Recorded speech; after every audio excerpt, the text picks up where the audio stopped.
At this time, ito naman yung time na ako'y mag-isa. Na habang nagro-roll ako ng sushi, nagluluto ako ng noodles at gumagawa ako ng pokball na katsukari na may curry sauce. Curry nga eh. At ang itong breaded chicken naman niluluto natin.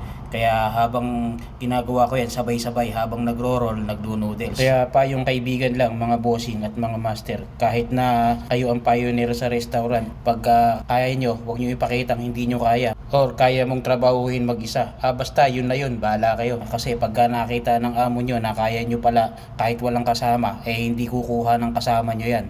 Kasi nakikita niya na kaya mo naman pala, bakit mag-hire pa kami? Yun lang ang malaki kong pagkakamali. Pinakita ko kasi sa amo ko na kaya ko mag-isa. Kaya ngayon, sinong nahirapan? Di ako, nga. Hindi naman po ako nahirapan, sakto lang. Dahil sanay naman tayo mag-isa Dahil nga nasa Pinas ako Sanay din ako dun na mag-iisa, na mag-isang nagluluto. Eat all you can pa yun.